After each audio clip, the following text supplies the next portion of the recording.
Bueno, muchísimas gracias por la linda y cálida invitación y espero que ustedes disfruten de este paseo que vamos a hacer por la vida del hospital, que es la vida académica del hospital, casi simultáneamente, de la misma forma que lo disfruté yo.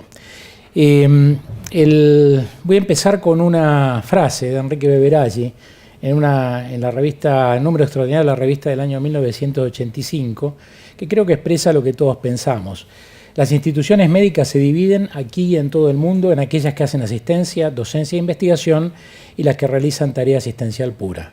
Nuestro hospital eligió hace muchos años, casi desde su origen, el primer camino con ambiciosos programas de educación de pregrado, grado y posgrado.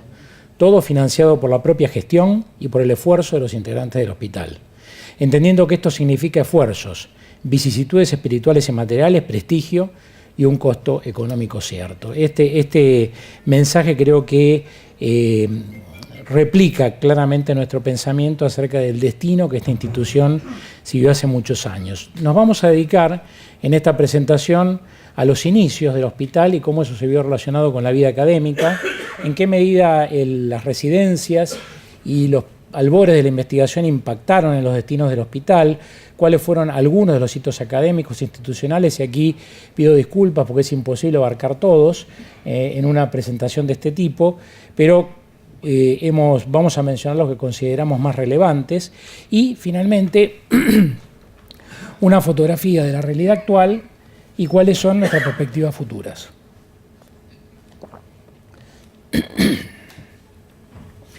Vamos a situarnos en 1853, en una ciudad de Buenos Aires con 85.000 habitantes, que tenía pocos centros asistenciales. En ese momento había un hospital general de hombres y otro de mujeres, y había algunas comunidades que habían iniciado su institución. Estaba la enfermería irlandesa y el hospital francés, y había un proyecto gubernamental para tratar de armar un hospital de inmigrantes. Como eso en ese momento aparentemente no funcionó, la comunidad italiana, en ese momento parte de la comunidad italiana, hace en septiembre de 1853 una reunión fundacional. Estos nombres se repiten cuando uno analiza la historia: el señor Cerruti, el señor Carosini y el conde Albini, que era el comandante de la corbeta Aquila, que estaba en ese momento en Buenos Aires, y en realidad piensan crear una institución que sea una fundación que responda al rey de Cerdeña, una fundación sarda, pero que permita la asistencia de toda la comunidad italiana en la República Argentina, pero en ese momento particularmente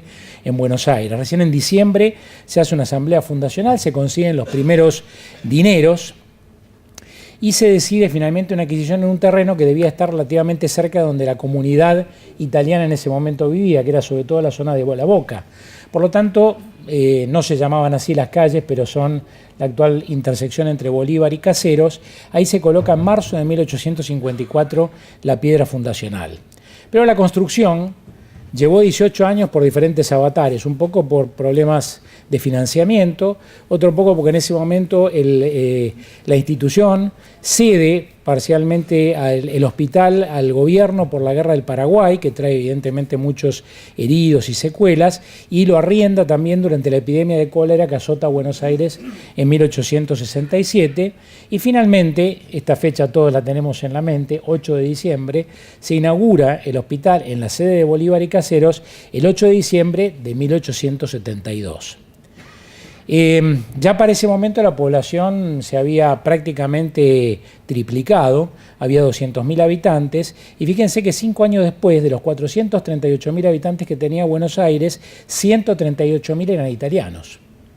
O sea, un tercio de la población era inmigración italiana, y eso habla un poco a las claras del impacto que tener un hospital para la comunidad tenía. Finalmente, se decide lograr un predio más adecuado, un predio con mejores condiciones, y se adquiere este predio, que como todos ustedes saben había pertenecido a Dalmacio Vélez Arfield, y donde se dice que él había escrito el Código Civil, antes había pertenecido a Tomás Grigera, y que estaba entre las calles Gascón, Cangallo, Rawson y Potosí.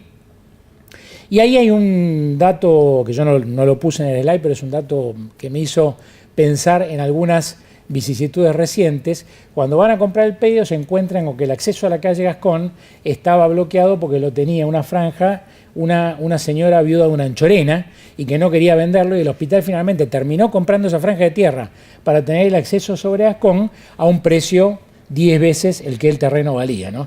Me acordaba cuando leía eso del famoso conventillo que tanto nos detuvo la construcción del edificio sobre Perón.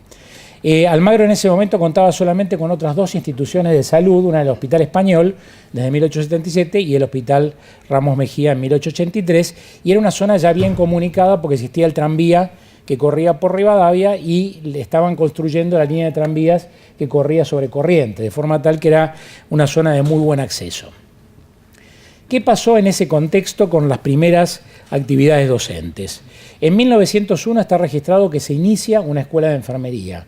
No queda claro cómo fue su dirección, su estructura, estaba basada en muchos casos, estas son fotos de la época, aproximadamente 1901, y mucho en manos de las hermanitas, de las monjas, pero también empezaron las actividades docentes profesionales. Ahí hay una foto a la izquierda de una tarea de disección, que eso aparentemente era todavía en el viejo edificio, y a la derecha una foto que me pareció muy importante, que es del curso práctico de clínica quirúrgica que inauguró Nicolás Repetto, que a partir de 1903 fuera el primer jefe de cirugía de la institución, y en esa foto Nicolás Repetto está a la derecha operando, y quien está atrás instrumentando es Cecilia Grierson, que después estaría tan relacionada con el origen de la Cruz Roja.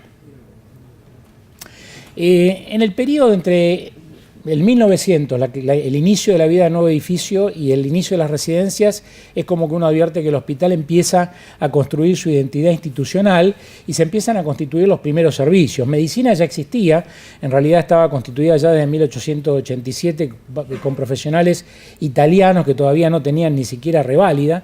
No existía el mecanismo de reválida. En 1903 se crea cirugía con Nicolás Repetto a la cabeza, ortopedia y traumatología. José Valls era un traumatólogo que había hecho una primera experiencia en el exterior, él había sido discípulo de Putti en la clínica Riccioli en Bolonia, y viene acá en 1926, funda el servicio y entra con él como elemento joven Carlos Ottolenghi, quien después lo sucedería en la jefatura. Estaba Luis Paglieri en urología y lo sucedió a Luis Paglieri Tomás Chapapietra, el papá de nuestro querido doctor Chapapietra, anatomía patológica, otorrinolaringología. Raúl Beco era un laringólogo que se había formado también en el exterior, el servicio de neurocirugía. Había 3 servicios de clínica médica, uno a cargo de Gidio Massey, otro de Luis Gravano, que después tendría un rol fundamental junto a Enrique Fongi en los principios de la educación sistemática desde clínica médica. Se crea cirugía cardiovascular en los 50 y el doctor Jorge Malbrán, oftalmología, en el 55. Fue una época en la cual empieza a florecer la educación médica, empiezan a aparecer los primeros desarrollos en investigación.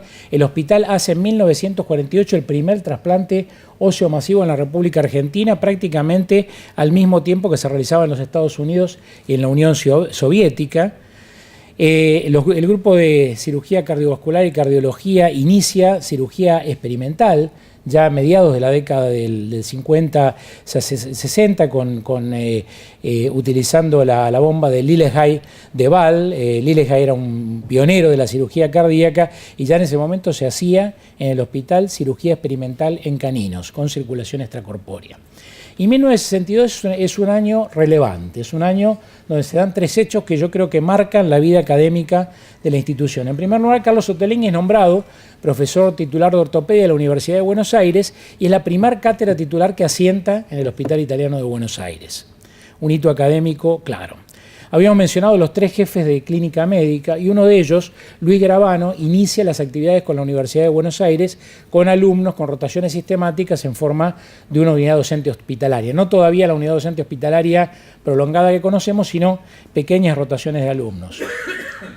Y bajo la dirección de Francisco Loiudice se crea la primera residencia en el Hospital Italiano de Buenos Aires y la primera residencia de cirugía en una institución de gestión privada.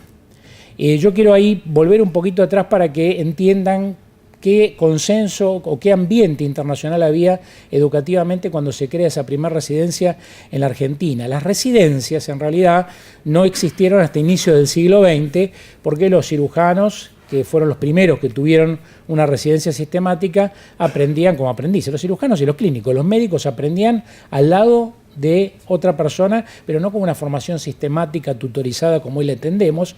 Y Osler fue el que introdujo el concepto de aprender de los pacientes. De hecho, las primeras recorridas de sala con alumnos se atribuyen a William Osler. Y Halsted, que fue posteriormente muy famoso por sus grandes desarrollos, particularmente en mi caso tuvo grandes desarrollos en cirugía tiroidea, cuando es nombrado jefe del Johns Hopkins en Baltimore, se va a Europa 2 años para observar a cirujanos europeos famosos que ya tenían fama de tener algún mecanismo de educación sistemática, y está con Bassini, con Billroth, con Zuckerkandl, y cuando vuelve a los Estados Unidos, impresionado por ese currículum integrado, donde los cirujanos eran algo más que arquitectos, sino que tenían también mucho conocimiento de ciencias básicas y de estrategia, inicia la residencia, que fue la primera residencia americana en Johns Hopkins en 1890, y que recién para el 1910-1915 empiezan a tener predicamento en los Estados Unidos y a conocerse en el resto del mundo. No fue hasta mediados de los 40, en 1944, que Tiburcio Padilla inicia la residencia de semiología y clínica propedéutica en el Hospital de Clínicas. La primera residencia universitaria de cirugía, acá cerquita, la iniciaron Mario Brea y Santas, en el Hospital Durán. Para el 58 el Ministerio de Salud impulsa algunas residencias, en el 61 las primeras residencias universitarias, y fíjese qué poco tiempo después aquí se crea la primera residencia, que fue la de cirugía general.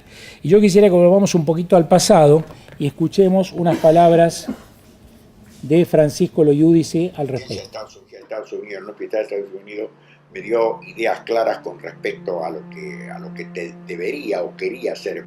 Decidí en una forma un poco autoritaria, como hacíamos siempre en aquella época, es decir, hacer la residencia. Y entonces nombré por como dijo Caruso recién, un riguroso concurso a dedo a Beveraggi, jefe de residente, a los 2 Síboris y a Chanqueta. Entonces ahí nació la residencia. Venían a la mañana y se quedaban hasta las 10 de la noche porque no había para dormir. Los primeros residentes fueron casos francamente fuera de serie. Y todos ellos triunfaron, fueron profesores adjuntos, jefes de servicio, profesores titular. Yo creo que con la residencia nace el gran embrión que tuvo el hospital para transformar. En esos primeros 5 años, a partir de 1962, aparte de la residencia de cirugía general, Enrique Fongi crea la residencia de clínica médica, Leoncio Arrighi la residencia de ginecología, Carlos Ottolenghi la residencia de ortopedia y traumatología, y los doctores Romano y después Raúl Oliveri la residencia de cardio, y ya había para 1967 52 residentes con programas reconocidos por la Universidad de Buenos Aires y por el CONAREME. Pero había necesidad de una estructura central de gestión educativa, y ahí, bueno, lamento la falta de potencia, pero vamos a escuchar a Margarita. Entonces un día Eduard, en un congresito que había en Tandil, le dijo, ¿sabe qué tendría que hacer usted, Beveraggi? Hacer lo que se llama un departamento de docencia e investigación. Porque, a ver, la mano viene por ahí, no hay que quedarse en la asistencia solamente. Además, ustedes cuando asisten, enseñan a los pacientes a cuidarse, a los parientes a lo mejor para curarlos. Y además uno sin saber investiga, porque tiene un paciente que fue así y el otro lo mira de otra manera y después actúa ajustando más. Una biblioteca tendrían que tener. Bueno, y después vino la gran revolución, o sea, la gran revolución del hospital fue la creación de las residencias.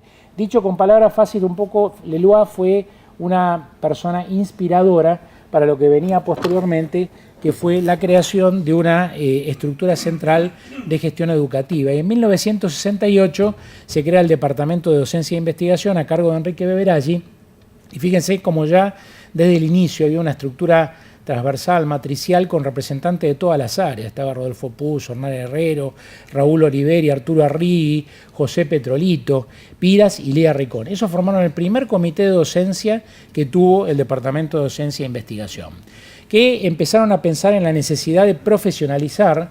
Ya desde ese momento, Alberto, había había una intención de conjugar profesionales que estuvieran motivados, porque necesariamente para brindar su tiempo tenían que estar motivados, y educadores profesionales.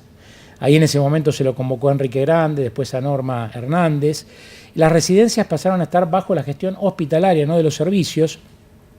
Se discutían y revisaban los programas y se creó el Comité de Residentes y Becarios, que fue quizás el más antiguo y más duradero comité, aún hoy existente, que tuvo el DDI y actualmente el Instituto Universitario. En 1971 se hace la primera evaluación sistemática de las residencias, que se repite en forma periódica hasta que en el año 2007 se instala el PROMEC, el Programa de Mejoramiento de la Calidad, que es un proceso de evaluación continuada.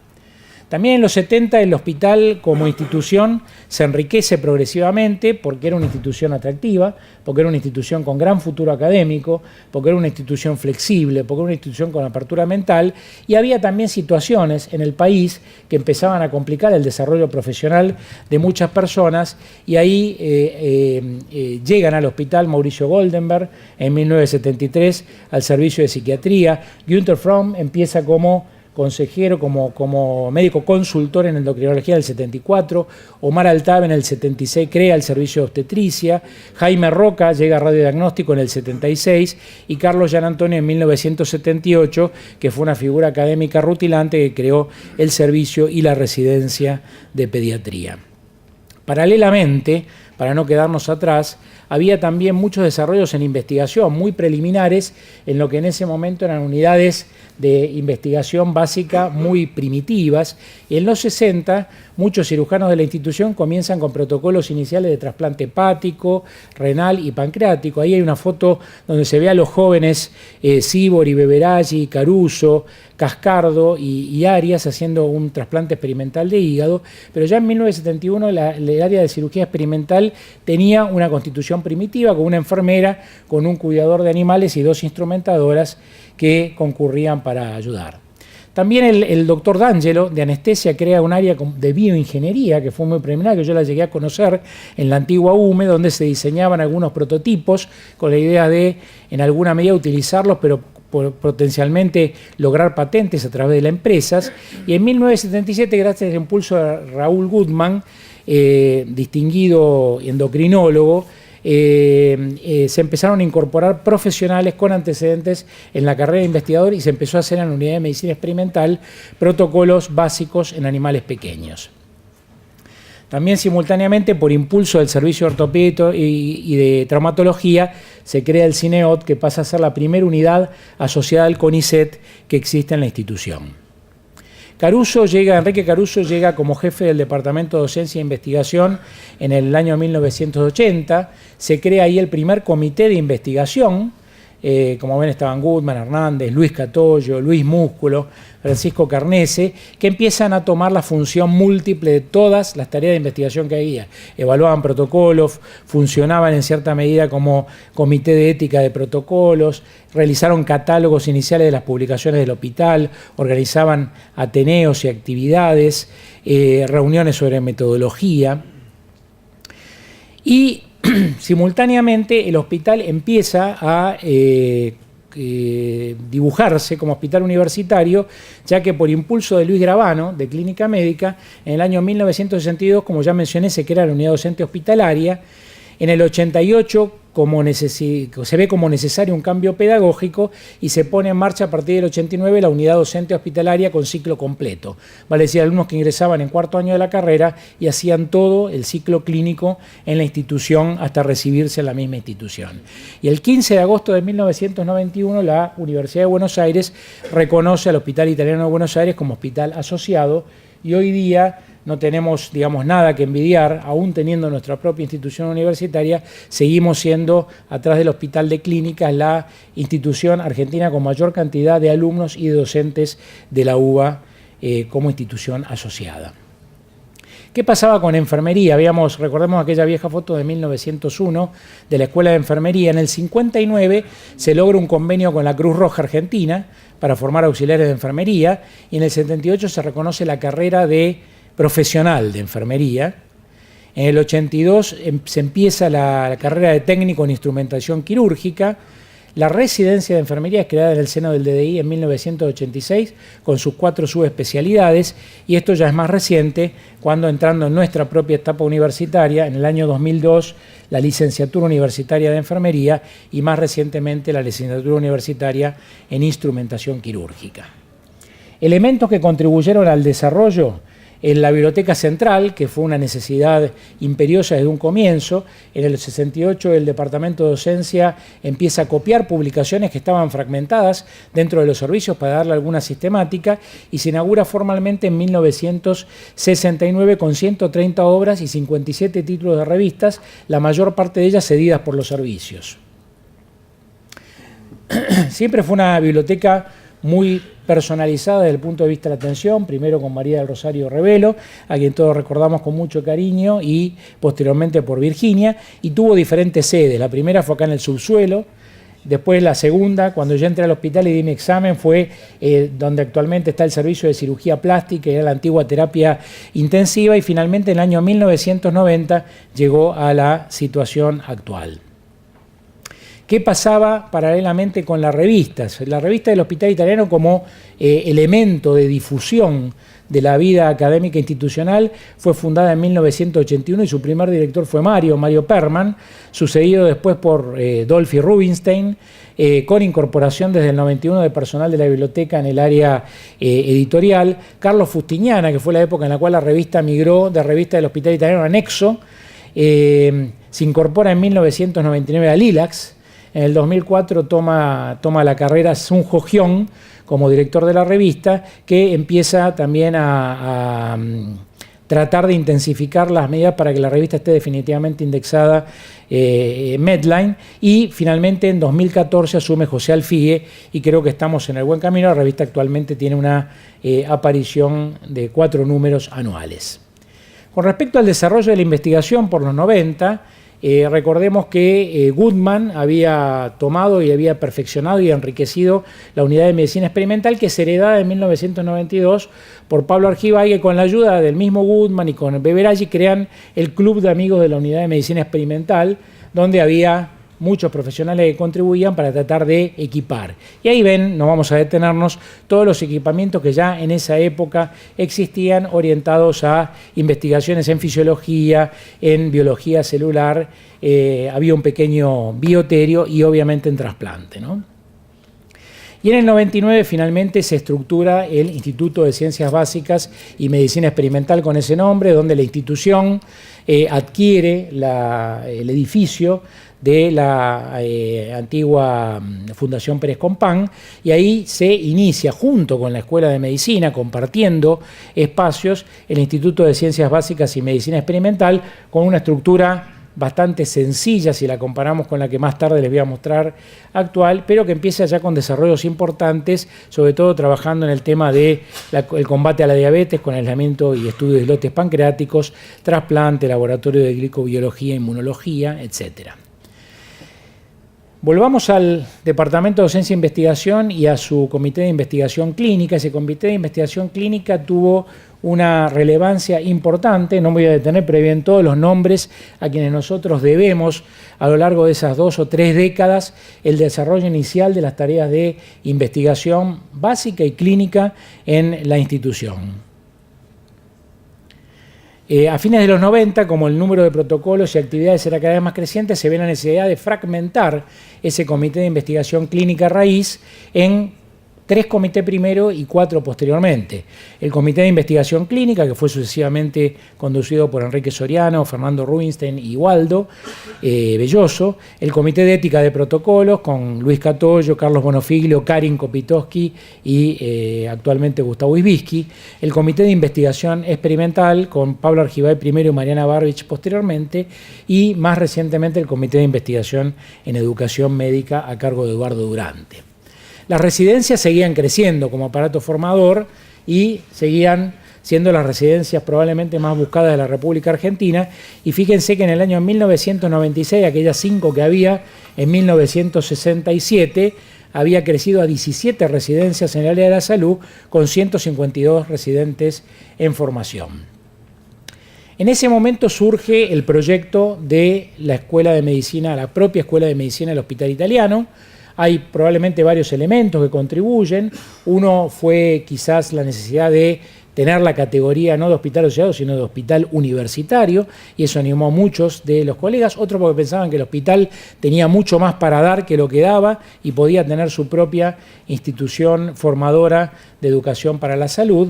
Así que se inicia una comisión ad hoc de médicos y educadores. En el año 1996 se hace la primera presentación al Ministerio en el 99 y oficialmente la aprobación oficial es el 19 de julio del año 2000 y el Instituto Universitario inicia en ese momento con la carrera de Medicina, la licenciatura de Enfermería un poquito más tarde y 3 carreras de especialista: neonatología, neurología infantil y psiquiatría. Ya bajo la conducción de Osvaldo Blanco, que toma la conducción del Instituto Universitario en el año 2008, se logra la acreditación de CONEAU por 6 años, por la resolución 687, y desde inicios del año 2014 cuenta con la autorización definitiva, lo cual representa plena autonomía universitaria. La institución, en ese momento, teniendo 2 instituciones que en cierta medida eran responsables, aunque en diferentes áreas pero complementarias, de la administración de la actividad académica, decide instaurar un convenio de alianza estratégica, ya que se trataba de 2 personas jurídicas diferentes: por un lado la Sociedad Italiana de Beneficencia, por otro lado la Fundación Instituto Universitario Escuela de Medicina Hospital Italiano, que tenía una visión unificada acerca del accionar docente y que intentaba, con ese convenio, la ausencia de duplicación de estructuras y el funcionamiento en sintonía. Y creo que se logró bajo la gestión de Osvaldo, primero porque teníamos visiones muy comunes, segundo porque veíamos el mismo horizonte y se hicieron esfuerzos para que casualmente esa no duplicación, esa potenciación se diera, y 2 ejemplos claros fueron la creación del campus virtual en el año 2005, que surge como proyecto del DDI, el Instituto y el Departamento de Informática, y del Hospital Ediciones como una editorial universitaria representando al Hospital Italiano y a su instituto universitario. Otra estructura que me parece importante mencionar en este paseo por la historia académica es el Consejo de Investigación. Esa fue una propuesta de la dirección y fue creado en el año 2008.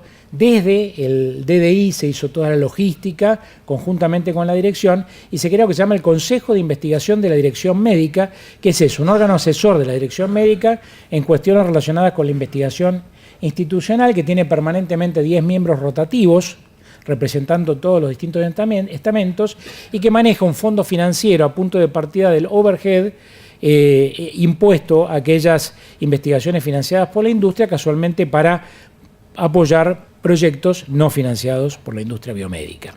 Esta sería una hoja de ruta de lo que ocurrió, a grosso modo, con este viaje académico. Desde el 62, residencias médicas, 68 DI, 99 Instituto de Ciencias Básicas, 2000 Instituto Universitario, y en 2014 la institución decide ceder la gestión docente al Instituto de Ciencias Básicas y Medicina Experimental, y el Instituto de Ciencias Básicas y Medicina Experimental al Instituto Universitario. O sea que el Instituto Universitario, a partir de ese momento, con la excepción de las actividades relacionadas con la Universidad de Buenos Aires, que son directamente con el hospital, y el Instituto Privado Superior del Hospital Italiano, donde asienta la Escuela de Instrumentación, gestiona hoy la totalidad de la actividad de grado y posgrado, y también se suma el Instituto de Ciencias Básicas al Departamento de Investigación.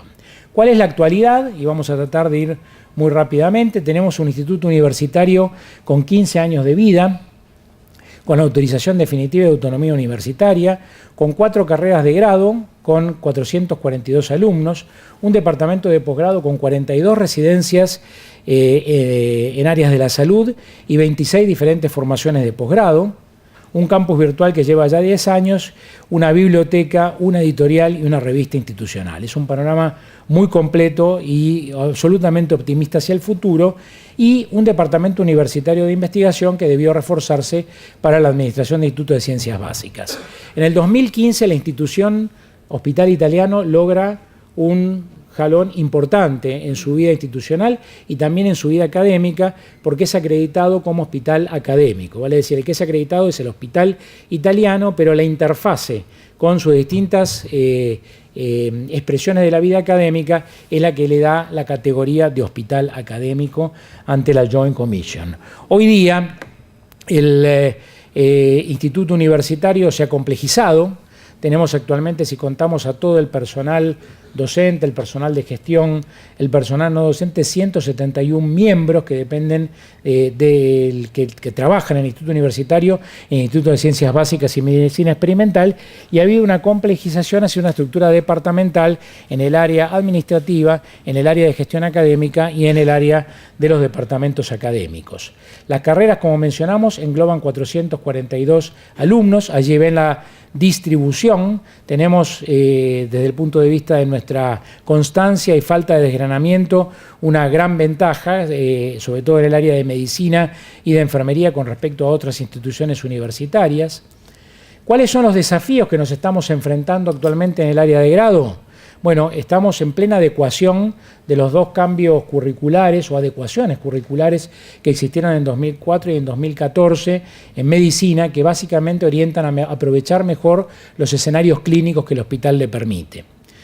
Paradójicamente, desde la gestión académica, uno encuentra que la carrera de medicina no utiliza las facilidades de escenario clínico que la institución hospital italiano le brinda en la medida que debería. Y eso es el espíritu, sin detenernos en los puntos de los cambios curriculares. Estamos en plena acreditación de la licenciatura de enfermería y en un cambio curricular para llevarla no a dos fases, una fase de enfermería profesional y una licenciatura, sino a una única licenciatura de 4 años de duración que se va a implementar a partir del año que viene. Se inician este año las actividades profesionales de los farmacéuticos y bioquímicos. ¿Qué decir de las residencias? Esta es una foto del último examen de selección de residencias, donde sobre 1.346 aspirantes, solamente 169 acceden a las plazas, y hoy contamos con 42 residencias en áreas de la salud, 555 residentes y becarios de iniciación en formación, a lo que se suman nuestros becarios de perfeccionamiento, que son 250 en más de 150 subespecialidades. Esto crea también grandes desafíos. Por un lado, fortalecer los programas de currículum común y los programas de evaluación de esas residencias, sostener los procesos de acreditación, que solamente cada vez son más complejos por la diversidad de formaciones que nosotros tenemos, y consolidar también los programas de supervisión y de instaurar el programa de simulación de habilidades. Este es el detalle de las actividades de posgrado del año 2015-2016, donde vemos que ya estamos en las 6 maestrías y afortunadamente también estamos por iniciar la primer cohorte del doctorado la semana que viene, que va a iniciarse con la presencia no solamente de las autoridades del hospital, sino con la presencia del doctor Checato, presidente del CONICET, lo cual va a honrar esa puesta en marcha. Ese es el primer desafío que tiene el posgrado. El hecho de que se haya dictaminado recientemente del área gubernamental la existencia de maestrías académicas y profesionales también nos hace predecir una gran diversidad futura. Necesitamos mayor cantidad de proyectos formativos desde la formación en servicio, vale decir, hemos visto que muchas residencias del hospital han ya confiado en el Instituto Universitario para sus carreras de especialistas, pero también son muchas, incluyendo la nuestra, de mi servicio, la residencia de cirugía, que mantienen su carrera de especialista en la Universidad de Buenos Aires. Nosotros hemos decidido no tomar ninguna actitud de presión porque no nos parece correcto ni adecuado. Las razones de cada grupo formativo pueden ser diversas, pero las condiciones están dadas para albergar una mayor cantidad de carreras en nuestra institución y es una necesidad de una universidad. El proyecto de seguimiento de graduados y lograr el equilibrio económico del departamento de posgrado, que gracias a la incorporación de Sandra Solovicicto, su grupo, y a el trabajo en conjunto con los responsables académicos, creo que lo estamos logrando. El Departamento Universitario de Educación no me voy a detener, pero es fundamental. El departamento se ha unido, profesionalizado y subespecializado de forma a atender a todas estas necesidades. La primera, obviamente, formación docente, pero todas las restas, counseling, simulación, uso de nuevas tecnologías, son fundamentales. Tenemos un departamento de relaciones institucionales. Ahí tienen la cantidad de convenios nacionales, internacionales y de rotantes, pero esto se ha intensificado en los últimos años. Estamos en este momento, casualmente en 2 semanas, estamos nuevamente con el ingeniero Livini en Italia para profundizar los lazos con las universidades italianas, con Sapienza, Perugia, Bologna, Pavía y Milano, en varias áreas. Y con una universidad americana, con el Metodista de Houston, con el cual estamos en tratativas para proyectos futuros. El campus virtual, como ven, mantiene una actividad cada vez creciente, cerca de 3.000 participantes por año. La biblioteca central, que es nuestro soporte en el día a día, aparte del acceso a recursos electrónicos, tiene actualmente 350 revistas papel y 5.600 libros, y está englobada en un proyecto muy importante que ya está al salir, que es el Reservorio Institucional Trovare, que va a ser la expresión externa de toda la producción institucional. Y finalmente, del Hospital Ediciones ha llegado a 65 libros en catálogos, tanto para profesionales como para la comunidad. El último punto que voy a tratar es el de la investigación. Desde el año 2014 existe un departamento hospitalario de investigación más orientado a la investigación clínica y epidemiológica, y un departamento universitario más orientado a la investigación básica y al desarrollo de la investigación en sus cuerpos de profesores y de alumnos.